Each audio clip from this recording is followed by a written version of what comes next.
하나님, 오늘 우리에게 주시는 하나님의 말씀,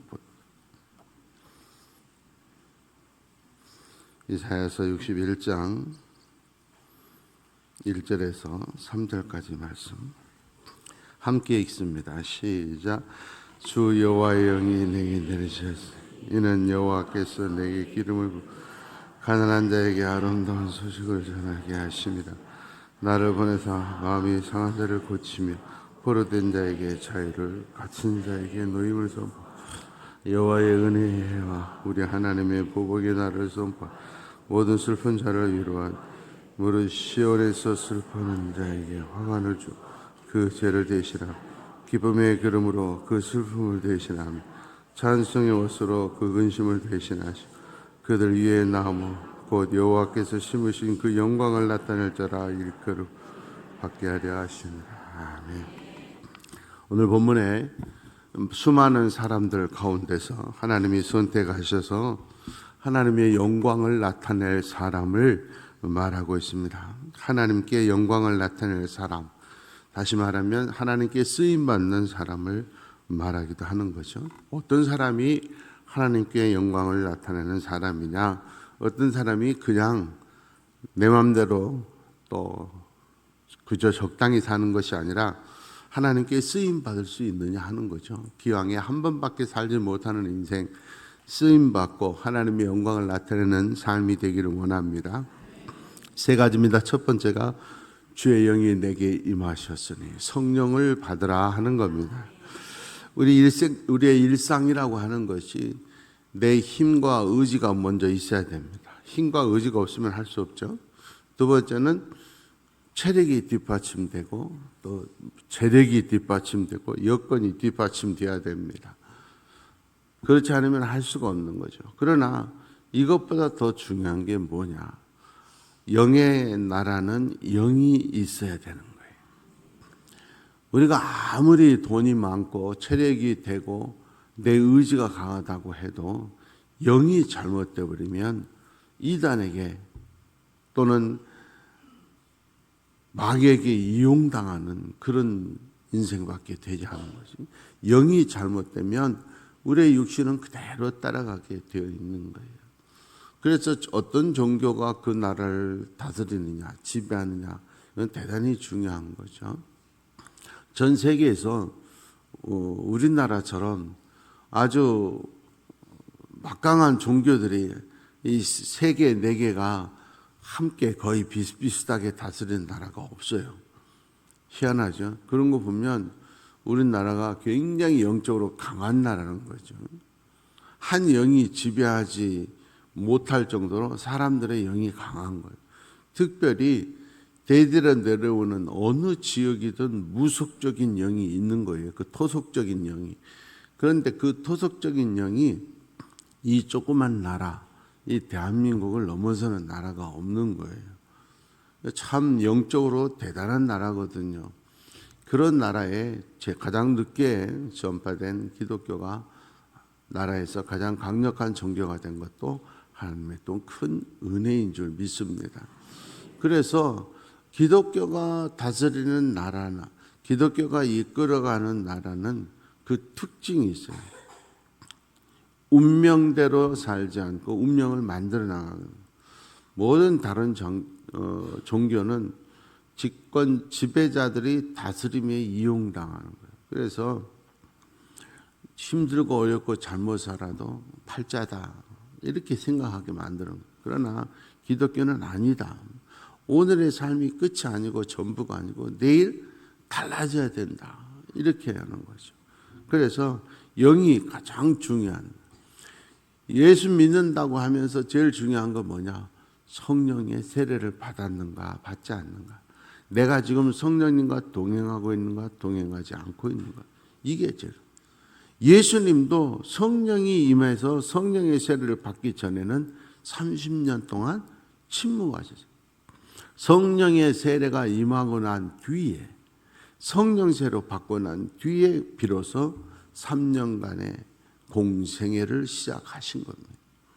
여러분, 신앙생활하면서 성령의 세례를 받지 않고 신앙생활하는 것처럼 힘든 게 없어요. 왜?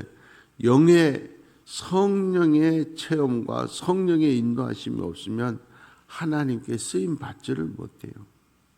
영적인 권위는 영적인 세계에서 명확하게 나타나게 되어 있는 거예요.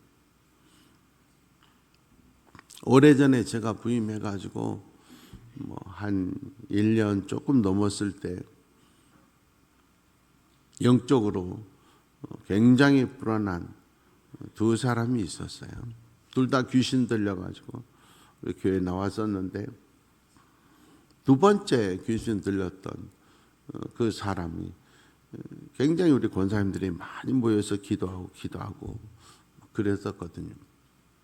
예, 한 번은 여든도사님하고 권사님들이 있는데 너무 영적으로 심합니다. 부목사가 연락이 왔어요. 목사님, 그때 이제 부목사님이 젊었어요. 도저히 안 되겠습니다. 그래서 제가 부랴부랴 그 집에 갔어요.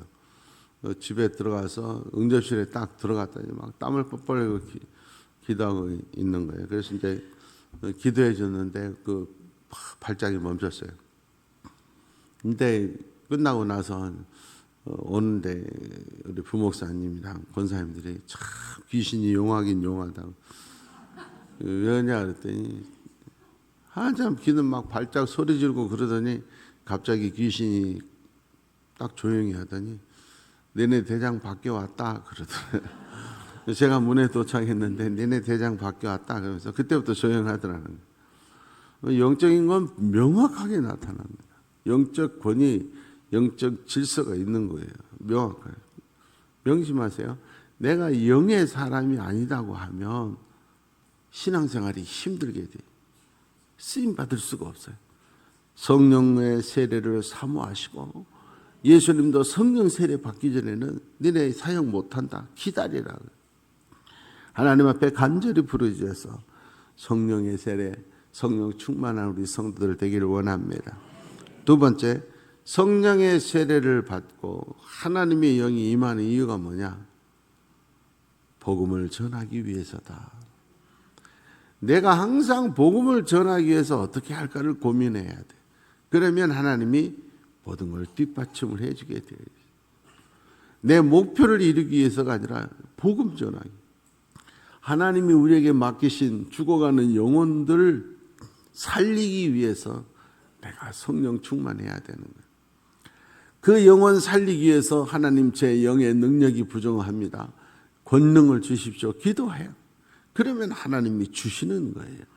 목적이 복음을 전하는 거예요. 가족이 죽어가고 있는데, 이웃 친척이 죽어가고 있는데 하나님 이거 되게 해주세요. 이거 주세요. 이거 주세요. 이런 어린아이와 같은 신앙이 되면 안 돼요. 하나님이 쓰시고자 하실 때 능력을 주시는 거예요. 어린아이에게 능력이 필요 없어요. 잘 먹고 잘 싸고 잘 자고 잘 크면 돼 혼자. 어린아이는. 그러나 어른은 돈도 벌어야 되고 가족도 돌봐야 되고 친구도 챙겨야 되고 이 사회에 공헌도 해야 되는 책임이 영적 어린아이처럼 맨날 받아먹고 사는 것으로 그치지 않고 하나님 앞에 쓰임받고 하나님의 이름을 높일 수 있도록 내가 쓰임받고자 하는 목적은 뭐냐? 복음을 전하는 거예요. 내 목적이 복음이 되어질 때 하나님이 힘을 주실 줄 믿습니다.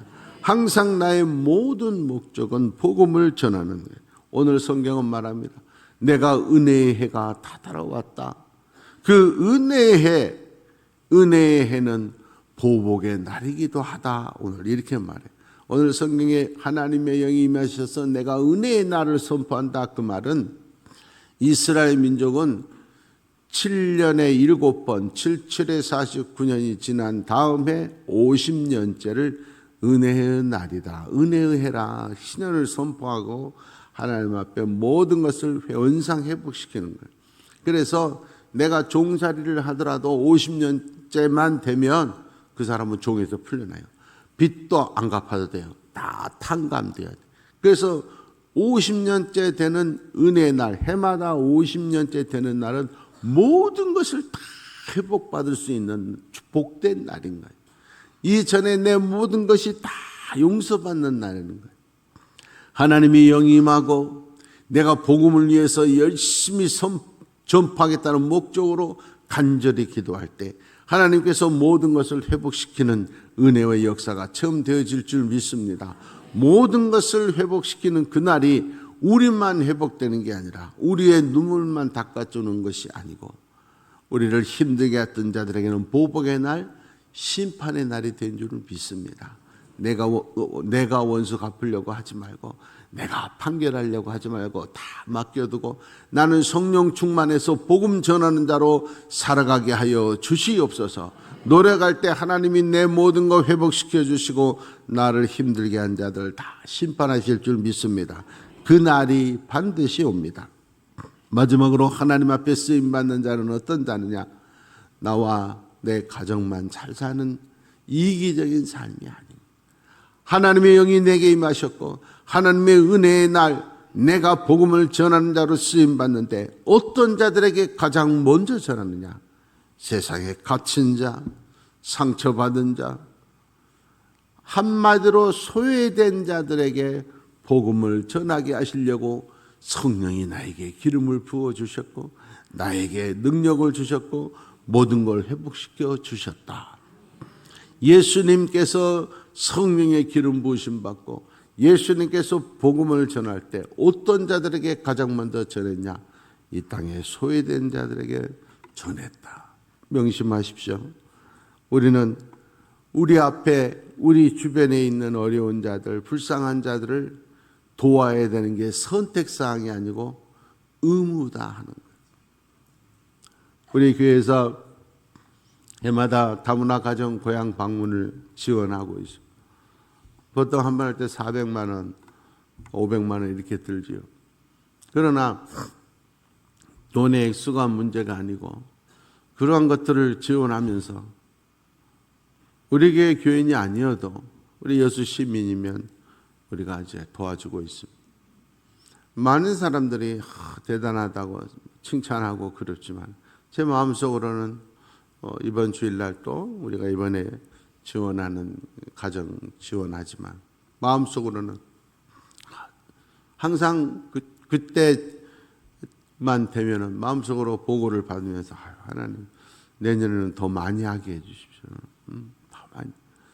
우리 여수에서 그런 교회가 한 군데도 없지만 우리는 1명, 2명, 3명, 4가정 더 보낼 수 있는 그런 교회 되게 해 주시옵소서. 외국 땅에 시집 와서 5년이 넘도록 고향 한 번도 가보지 못한 사람들 얼마나 가슴이 아프겠어요. 그들에게 우리가 도와줄 수 있다는 거, 이게 교회의 존재 이유다 하는 거예요. 항상 하나님 나에게 축복 주십시오. 하나님 이거 이루어 주십시오. 그래서 그거 자기가 누리고 살기 위한 것이 아니라 하나님 더 어려운 자들, 더 어려운 교회들, 더 어려운 선교사님들, 또 예수 믿지 않더라도 불쌍한 자들을 돕고 사는 내가 되게 하여 주시옵소서. 이러한 목적으로 간절히 기도하고 성령 충만한 사람들의 모임이 우리 교회가 되기를 원합니다. 하나님 아버지, 그냥 나와 내 가족만을 위해서 살다가 끝나는 인생이 되지 않기를 소망합니다. 아버지 하나님, 성령 충만히 성령 세례받고 만나는 사람마다 가는 곳마다 복음을 전하며 소외되고 고통받는 자를 돌보고 그들과 함께 하나님의 나라를 만들어가는 우리 여천교회, 하나님 보시기에 성도들 보기에 세상 사람들 보기에도 멋진 교회가 되게 하여 주시옵소서. 예수님의 이름으로 기도하옵나이다.